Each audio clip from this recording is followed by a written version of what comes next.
Buenas tardes a todos, bienvenidos a Findes. Son las 18 horas, día 21 de octubre, damos inicio a la transmisión del webinario que tenemos contemplado para esta ocasión en materia de costos. Se denomina métodos de costeo. Soy Emilio Villalobos, directivo de la Fundación. Muchas gracias a todos ustedes por acompañarnos. Nos acompaña asimismo el profesor Jaime Carballo Maradiaga, especialista en Findes en el tema de costos y por acepción amplia en todo lo referente a normas de información financiera, quien conducirá esta plática. Pero antes de cederle la palabra, les hacemos la atenta invitación para que nos formulen sus preguntas, nos den comentarios, sugerencias y al término de la plática dispondremos de algunos minutos para atenderlas. Jaime, buenas tardes, podemos iniciar. Buenas tardes a todos. Permítanme.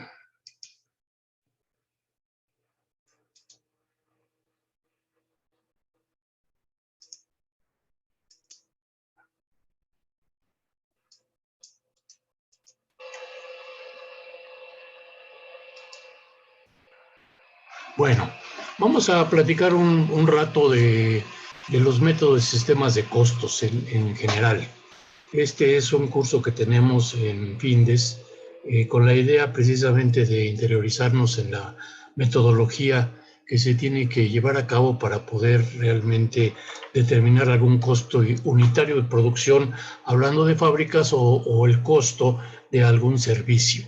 La metodología es similar, nada más que en algunos, en el método, en la parte industrial, pues hay materia prima, mano de obra, gastos de fabricación. En la parte de servicios, pues también puede haber materiales, también puede haber mano de obra y también hay algunos gastos. Por lo tanto, son similares, nada más que en algunos transformación y demás, y en el otro es instalación de cosas o servicios que se puedan dar de diferente forma, ¿no? El temario que tenemos para este curso es más o menos así, fíjense. Primero iniciamos con algunas definiciones de costo, porque no es fácil definir el costo. El costo es algo difícil de definir.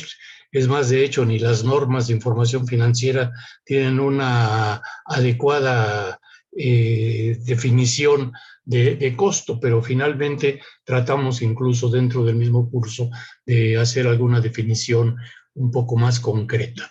Sí tenemos una temática relacionada con las normas de información financiera, porque finalmente el costo pues se determina a través de la contabilidad.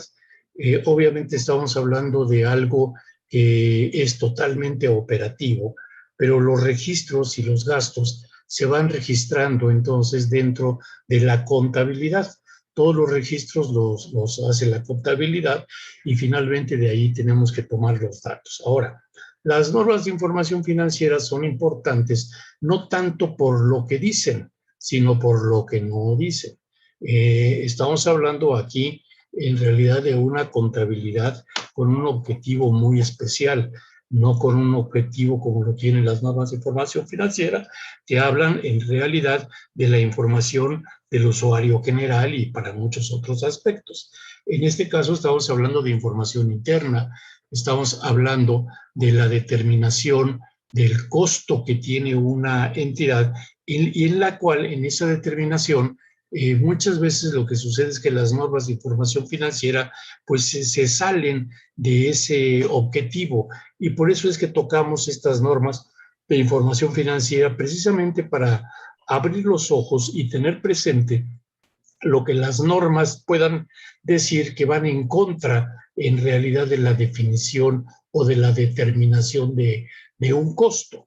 Por eso mencionamos algunas cosas, como por ejemplo los valores presentes, los valores razonables, que en muchas ocasiones pues distorsionan realmente el costo.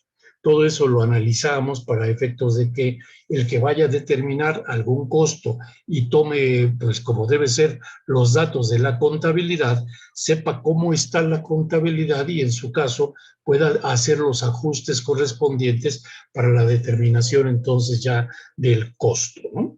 Es contabilidad entonces administrativa y por lo tanto difiere en muchos aspectos de las normas de información financiera.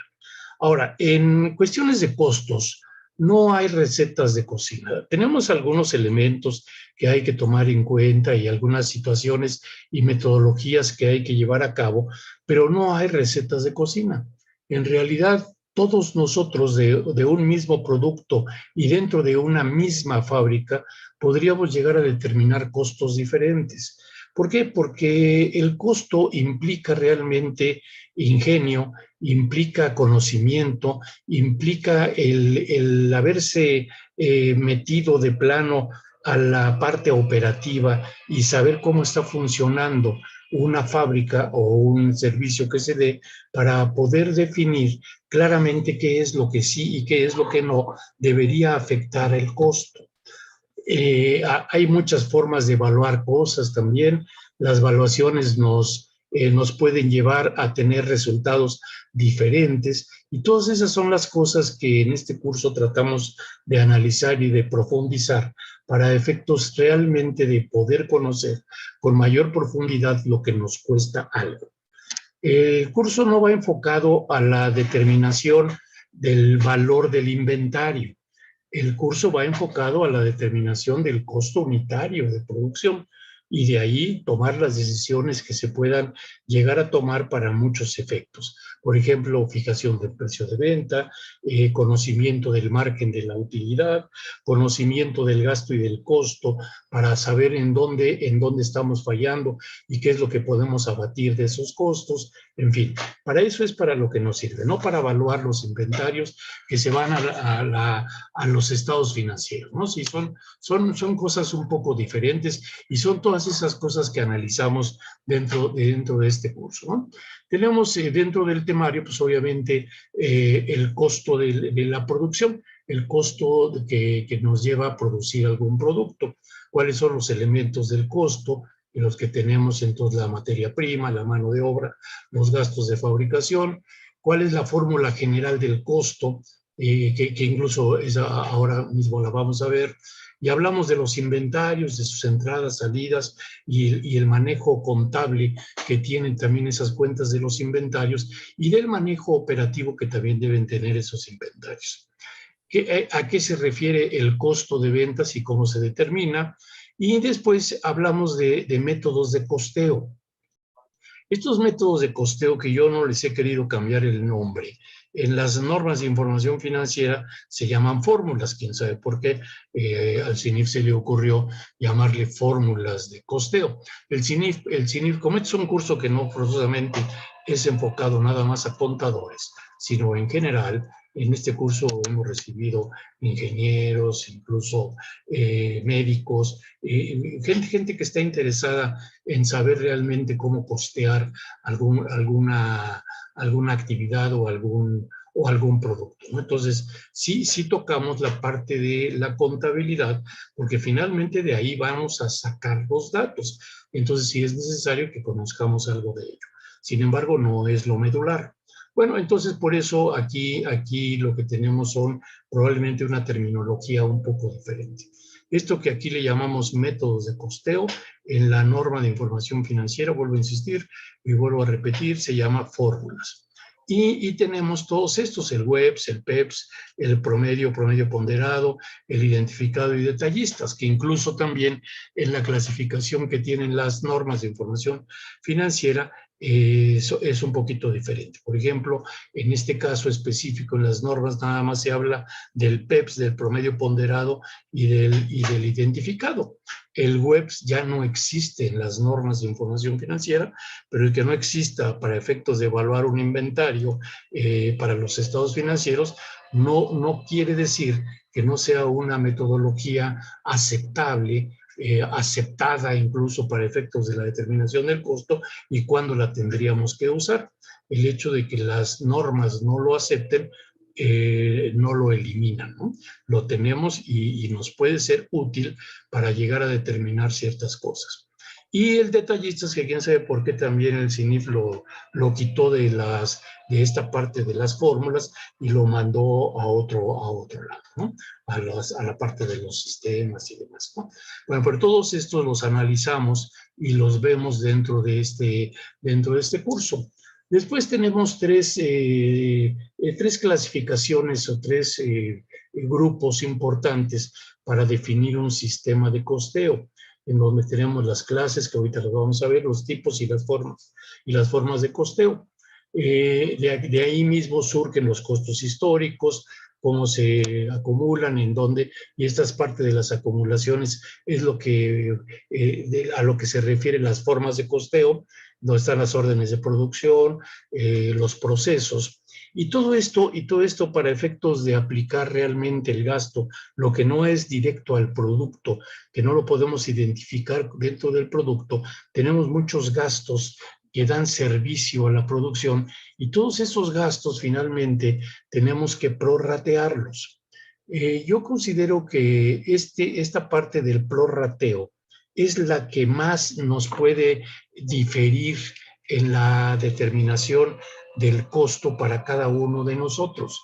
Las bases que nosotros tengamos para prorratear adecuadamente un gasto hacia el producto, pues eso es lo que podríamos decir que no tiene exactamente una metodología específica. Podemos usar muchas bases dependiendo de lo que haga la empresa en sí, de nuestro conocimiento de la producción, de los servicios que pueda tener el área productiva hacia los productos y demás. Y todo eso es lo que puede modificar que los prorrateos los usemos en forma diferente cada uno de nosotros. Y eso nos va a llevar entonces a un costo diferente. Lo que tenemos que tener es conciencia de lo que estamos haciendo, de lo que queremos y llegar entonces al costo más acertado. Entonces, por eso les digo que no hay realmente una receta de cocina. No podríamos decir que sí lo hay, ¿no? Hay metodologías, pero no es la exactitud de que el prorrateo, por ejemplo, siempre tiene que ser de cierta forma. Si vas a prorratear un gasto en función a las horas hombre que se trabajan en producción o en base al los kilos de material que se usaron o en base al valor de los materiales que se usaron, en base al espacio que se ocupa, en base a los kilowatts horas que consumen las máquinas, en fin, bases de prorrateo hay infinidad. Lo importante es que determinemos la que más realmente estemos seguros que puede influir en el prorrateo de esos gastos para que el producto salga con un costo lo más adecuado posible a lo que hace, a lo que se hace, ¿no? Después tocamos temas como los costos predeterminados, que es un tema que ya vamos viendo más adelantados, ya después de haber visto prorrateos y las acumulaciones, en donde tenemos costos predeterminados parciales y totales. Y después tenemos un tipo de costeo, que es en donde entran estas partes que tenemos aquí con el costeo absorbente y el costeo directo. Ahí vemos la clasificación de los gastos fijos, variables, semifijos y semivariables, determinación del punto de equilibrio. Y ahorita voy a tocar ese tema un poquito más profundo. Y finalmente tocamos un tema de algo que está muy de moda y lo analizamos un poco, que es el costeo basado en actividades. Estos son los tres elementos del costo que analizamos con cierta profundidad. La materia prima, que en muchos otros libros se llama materiales, el control que debemos tener de ellos, cómo entran a un almacén y cómo salen y cómo los costeamos, esas entradas y esas salidas, ¿no? La mano de obra, que este es todo un tema porque finalmente es fácil a saber cuánto le pagamos, por ejemplo, de salario a un obrero, lo que ya no es tan fácil, y eso tenemos que determinarlo también para efectos del costo, porque el costo acumula dentro del valor del producto, pues todo lo que se devenga. Y hacemos un análisis del devengado, que debe ser considerado como devengado y demás, como por ejemplo dentro de la mano de obra, la prima de antigüedad que se puede llegar a pagar hasta 15 años o más después de que el trabajador empezó a laborar dentro de una empresa, pues esa prima de antigüedad la está devengando desde el primer momento en el que trabaja para la empresa el trabajador. Y entonces también hay un costo que tengo que reconocer porque esa prima de antigüedad pues ya se va devengando y forma parte del costo. Una de las cosas muy importantes en el costo es que lo que nosotros no consideremos dentro del costo puede ser algo que nunca vamos a recuperar, porque al no meterlo en el costo hay una alta probabilidad de que no se lo estemos repercutiendo al cliente. Y si no lo repercutimos al cliente, cuando haya necesidad de pagar algo, pues ya no vamos a tener dinero para poderlo hacer. La prima de antigüedad, entonces, sí forma parte del costo de producción dentro de la mano de obra que estamos utilizando, aunque la vayamos a pagar dentro de muchos años, porque este es el momento en el que realmente se está devengando y lo tenemos que acumular entonces dentro del costo. La suma de estos dos elementos se le llama costo primo, porque son los dos elementos que en realidad son más fáciles de contemplar. ¿Por qué? Porque tenemos registros y tenemos forzosamente una práctica obligación de ir considerando lo que cada producto va absorbiendo de la materia prima y de la labor o de la mano de obra que se está trabajando sobre el producto. Por eso los analizamos en forma profunda. Todo esto, además, déjenme decirles que está amparado con una serie de ejercicios que hacemos durante las 20 o 24 horas que tenemos en el curso, dependiendo la modalidad en la que estemos, ¿no? Tenemos el curso diseñado para 24 o para 20 horas, ¿no? Después tenemos los gastos de fabricación que, como les decía, los hacemos o los aplicamos ya al producto con base a varios prorrateos, dependiendo del tipo de gasto que tengamos y el servicio que se le esté dando a la producción, para prorratear todos estos gastos, de tal forma que el producto o los productos que se van elaborando van absorbiendo entonces todos estos conceptos dentro de su costo. La fórmula de costo es muy sencilla, son tres elementos básicamente los que nos dan esta fórmula. Tenemos el inventario inicial de cualquier tipo de inventario. Ahorita vamos a ver los tres más importantes. Después a el inventario inicial le adicionamos todo lo que pudo haber entrado a ese almacén y le quitamos lo que nos quedó, y eso que es esa diferencia es lo que determinamos entonces como costo. Podemos tener el costo de la materia prima que utilizamos en la producción, el costo, después viene el costo de otro que no es un almacén propiamente dicho, pero sí es un lugar en donde entra material, entra la mano de obra, entran los gastos de fabricación y demás, que viene siendo el costo de la producción terminada. Todo eso está dentro de las líneas de producción, el inventario de producción en proceso. Desde que entra la materia prima y se le adicionan todos los demás insumos hasta que sale la producción terminada, que viene siendo la salida entonces del inventario de producto de producción en proceso. Y todo esto se va directamente entonces al producto terminado. Pues tenemos también un inventario inicial de producto terminado, más lo que se recibe de producción, que son todas estas adquisiciones, menos el inventario final, y con eso determinamos el costo de lo vendido. El costo de ventas, por lo que nos quedó entonces ya dentro del inventario de producto terminado, y todo lo demás salió. Este es un ejemplo de los que vemos aquí en el curso de la elaboración del estado de costo de producción y venta. Aquí lo podemos analizar. Tenemos, por ejemplo, la primera parte, que es la que está hasta mero arriba, que dice inventario inicial y de materia prima. Le adicionamos todo lo que compramos, compras netas, en donde vemos una serie de aclaraciones, de situaciones y demás que debemos contemplar para efectos de saber cuánto es lo que nos están costando todos estos materiales, y le quitamos el inventario final, lo que nos quedó. Esto es lo que se llama consumo de materia prima. Esta parte de los 935,000 pesos que tenemos aquí.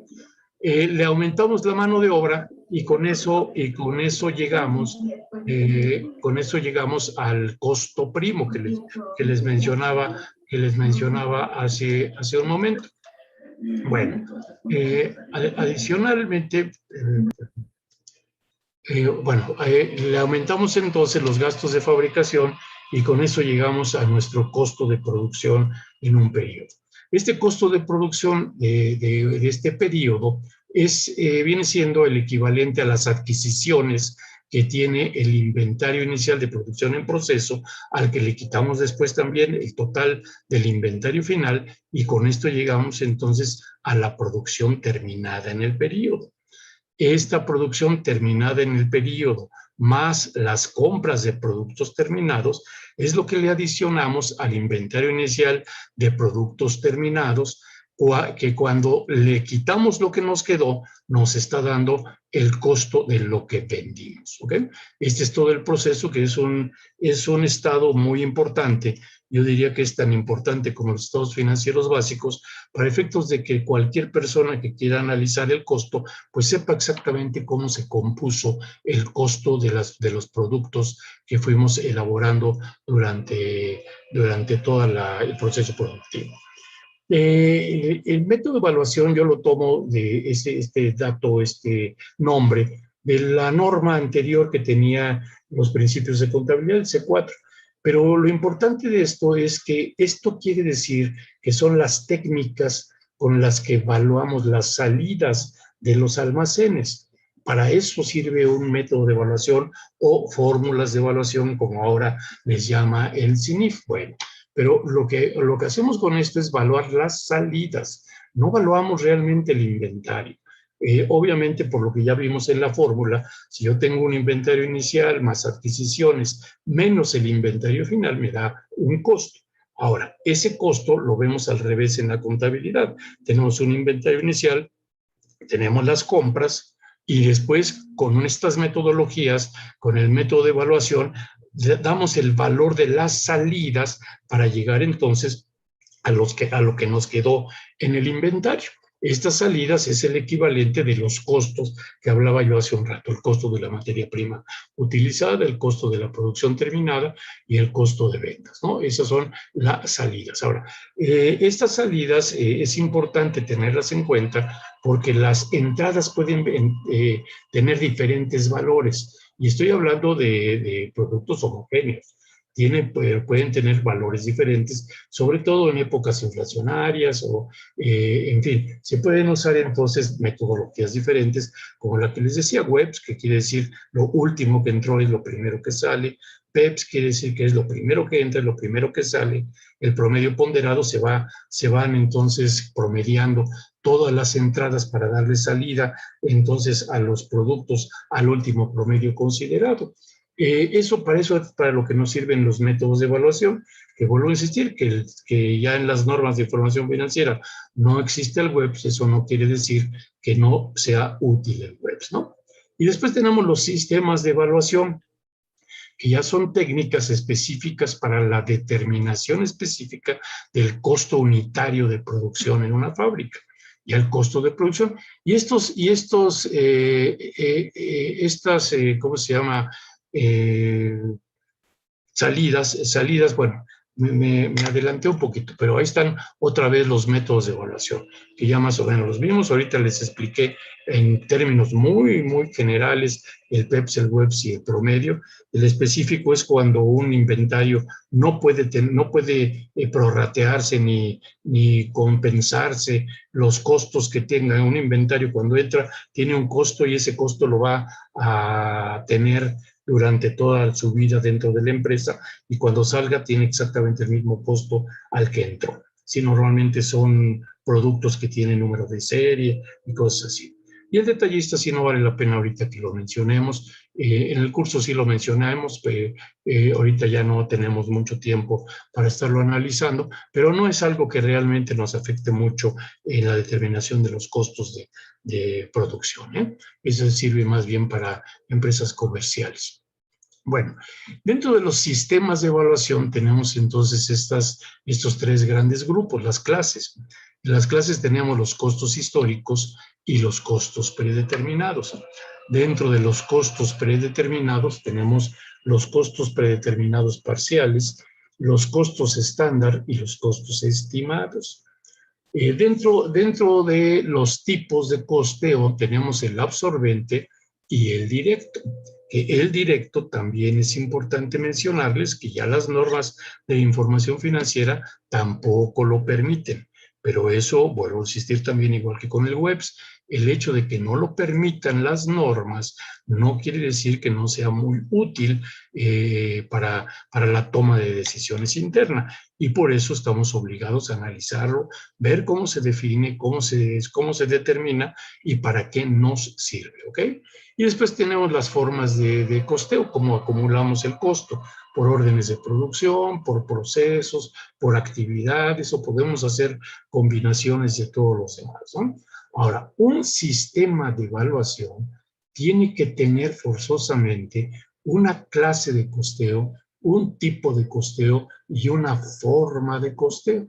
De tal forma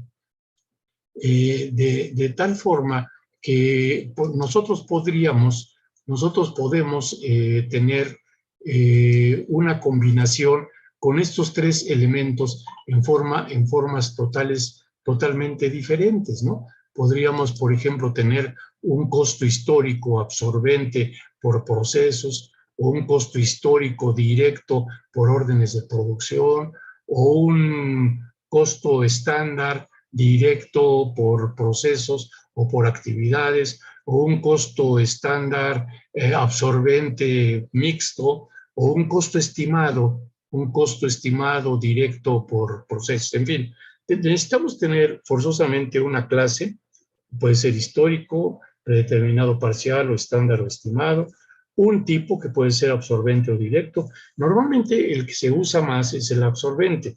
El directo está un poco en desuso, pero por eso, porque las normas no lo aceptan. Pero para efectos del costo es muy importante conocer, ¿eh? Y las formas en lo que como acumulamos el costo, por órdenes de producción, por procesos y por actividades, o podemos hacer combinaciones. Bueno, de esto es importante nada más destacar la diferencia entre los costos estándar y los costos estimados. Y eso lo aclaro en este momento porque hay una confusión muy grave, muy amplia, en el sentido de que a casi todos los costos predeterminados tenemos la mala costumbre de llamarles estándar. Y no, el estándar es algo un poco diferente. El costo estándar y el costo estimado en realidad se calculan exactamente igual, no tienen por qué tener diferencia. Lo que pasa es que para tener un costo estándar, lo que necesitamos tener estandarizada es la producción. Si la producción no está estandarizada, pues entonces no podemos hablar de un costo estándar. Estamos hablando de un costo estimado. Por eso también las variaciones entre el real, es decir, el histórico, y un predeterminado, se manejan en forma diferente entre el estándar y el estimado. El parcial ya no lo toco. El parcial es nada más cuando determinamos una cuota de gastos de fabricación. En el estándar y en el estimado son totales. Aquí predeterminamos materia prima, mano de obra, gastos de fabricación, volúmenes de producción, etc. Todo eso tenemos que determinar tanto en el estándar como en el estimado. Ahora, como les decía, la diferencia entre uno y el otro es que en el costo estándar lo que está estandarizada es la producción. Entonces lo que pasa es que las variaciones entre el histórico y el estándar se deben reconocer entonces en resultados. ¿Por qué? Pues porque la variación es al estándar de la producción y entonces sí lo tiene que absorber el estado de resultados. Pero con las variaciones entre el histórico y el estimado, como la producción no está todavía estandarizada, pues entonces las variaciones se reincorporan nuevamente hacia el lugar en donde quedó el inventario, que puede ser la producción en proceso, o puede ser la producción terminada, o puede ser el costo de ventas. Donde haya quedado el total de la producción, ahí incorporamos entonces las variaciones. Por lo tanto, al final de cuentas, el costo estimado nos queda evaluado a costo histórico también. Esa es la gran diferencia que hay entre un costo estándar y un costo estimado. Bueno, todas esas son las cosas que vamos nosotros analizando, que revisamos dentro de todos estos procesos. Ahora, también vemos, perdón, me regreso. El costeo directo, en el costeo directo, a diferencia del costeo absorbente, es que el costeo directo sí absorbe dentro del costo del producto nada más los gastos variables o los elementos del costo variables, la materia prima, la mano de obra y aquellos gastos que tengan una parte variable, es lo que sí recoge entonces y absorbe el costo. Ahora, en el costeo absorbente no tenemos que hacer esas clasificaciones del costo fijo y del costo variable. El costeo absorbente absorbe el 100% de los gastos fijos o variables, o de los elementos del costo fijos o variables, todo lo absorbe el costeo absorbente. El costeo directo, vuelvo a insistir, no lo absorbe. Entonces, en el costeo directo tenemos la obligación de determinar dentro de una fábrica, dentro de una empresa, cuáles son todos los gastos fijos que tiene para extraerlos del valor del inventario y manejarlos dentro del estado de resultados directamente. Con ello, entonces, sí tenemos una alta pues definición del costo como para poder conocer incluso el punto de equilibrio, que el punto de equilibrio es el momento, es el valor en el que ni ganamos ni perdemos. Es el gasto variable más el gasto fijo que se equiparan y se comparan con el ingreso y son iguales. Por eso es esta fórmula, el ingreso es igual al gasto variable más el gasto fijo. Si nosotros definimos el gasto fijo, en el que no influye realmente el volumen de la producción, pues entonces es muy fácil saber cuánto gasto variable, perdón, cuánta utilidad marginal tenemos, que es la diferencia entre el ingreso y el gasto variable, para tener la oportunidad de absorber los gastos fijos. Eso es lo que nos va a dar una gran facilidad también para conocer nuestros costos desde el punto de vista del costeo directo. Pero como les digo, está en desuso porque las normas de información financiera ya no lo reconocen. Ahora, no solamente son las normas de información financiera, tampoco el fisco los reconoce, ni el WEBS, ni el costeo directo. Y eso es derivado de lo mismo. Si las normas de información financiera ya no reconocen ese tipo de metodologías, pues entonces el fisco, que obviamente le conviene, porque entonces tiene más utilidad, pues entonces dice, pues yo tampoco lo reconozco, ¿no? Y entonces nunca no se reconoce. Sin embargo, tanto el WEBS como el costeo directo, el fisco los reconoció durante muchísimos años, ¿no? Pero pues ahora quién sabe qué se les ha metido en la cabeza a los que hacen normas de información financiera y ese tipo de conceptos ya los eliminaron, ¿no? Bueno, y ya después en los costos predeterminados, pues vemos la forma en la que vamos a determinar las variaciones. Podemos tener una variación en precio, podemos tener variación en el volumen y también podríamos tener una variación en eficiencia. La eficiencia pues es parte del volumen, ¿no? Entonces podríamos determinarla o podríamos no determinarla. Las más importantes son estas dos, entonces, el precio. ¿Cuánto tenemos de variación en el precio de los productos que estamos comprando y que estamos nosotros aplicando, tanto en la materia prima como en la mano de obra, como incluso en los gastos de fabricación? ¿Y cuánto también tenemos de variación por el volumen? Porque no llegamos al volumen predeterminado y demás, y obviamente eso puede ser que nos cueste más caro porque produjimos menos cantidad de lo que teníamos planeado producir, en fin, ¿no? Y esto también es algo que analizamos profundamente cuando vemos los costos predeterminados. Cómo determinar nuestras variaciones en precio y nuestras variaciones en volumen. Y esto es muy importante. ¿Por qué? Pues porque las responsabilidades de estas variaciones pueden ser de diferentes personas. Por ejemplo, en materia prima, si yo tengo una diferencia o una variación en precio, pues entonces la responsabilidad a lo mejor no recae tanto en la parte de producción, sino en la parte de compras. Y entonces, pues ahí es donde hay que acudir para poder apretar las tuercas necesarias para que ya no tengamos variaciones en precio que no nos convengan. Y cuando es volumen, pues a lo mejor ese volumen sí cae dentro de producción, pero a lo mejor no. Tendríamos que analizar con producción de dónde surgen esas variaciones en volumen, porque pudo haber sucedido que la calidad del producto no fue la que se había solicitado, o porque pudo haber sido que estamos usando realmente más de lo que habíamos predeterminado. Para eso nos sirven entonces las variaciones y con ellas podemos entonces dirigirnos hacia las correcciones de errores que sean necesarios para poder entonces tener un costo más eficiente en el futuro.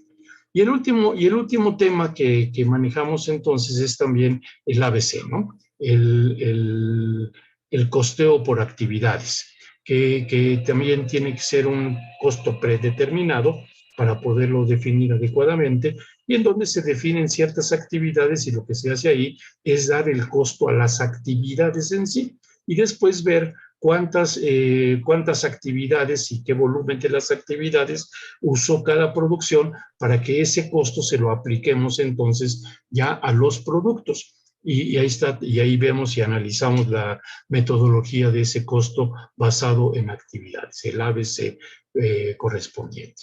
Pues esto es en general lo que vemos en el curso, y que dura el tiempo que más o menos ya les mencioné, entre 20 y 24 horas, y sí hacemos varios ejercicios, algunos son muy profundos, en donde analizamos todo ese tipo de situaciones, y otros que son sencillos nada más para poder entender un poco de lo que estamos hablando, y no nada más todo quede en palabrería, ¿no? De hecho, yo calculo que en tiempo le debemos dedicar a los ejercicios pues más o menos un 70% y a la teoría un 30%. Es un curso práctico, muy práctico, en donde analizamos muchas cosas, como por ejemplo producción equivalente, que aquí ahorita no lo vimos, sino que tenemos un ejercicio para determinarlo, y eso nos ayuda mucho a que tengamos una distribución mucho más adecuada del costo entre la producción que quedó en proceso y la producción terminada. Y vemos algunos otros temas que no están dentro del ¿cómo se llama?, del índice, pero que en el momento en que estamos aplicando algunas de las técnicas surgen, y ahí los estamos analizando. Entonces, estoy aquí a sus órdenes para cualquier duda, comentario que quieran hacer y demás, ¿no? Y muchísimas gracias por su atención. Gracias, Jaime. Gracias por tu participación. Como bien lo has dicho, esperamos unos segundos para efecto de atender las dudas, comentarios y sugerencias de los asistentes a este webinario. Y mientras esto ocurre, recordarles que todos los jueves a las 18 horas estaremos abordando diferentes tópicos de interés, tópicos de actualidad en el ámbito de los negocios, y el próximo 28 de octubre estaremos hablando de finanzas corporativas, concretamente de la creación de valor en una empresa. Los invitamos, a su vez inviten a sus compañeros, inviten a sus amigos. Bien, siendo las 18 horas con 38 minutos del día 21 de octubre, damos por culminada la transmisión de este webinario. Muchas gracias a todos. Jaime, muchas gracias. Gracias a todos. Muchas gracias. Hasta luego. Hasta luego.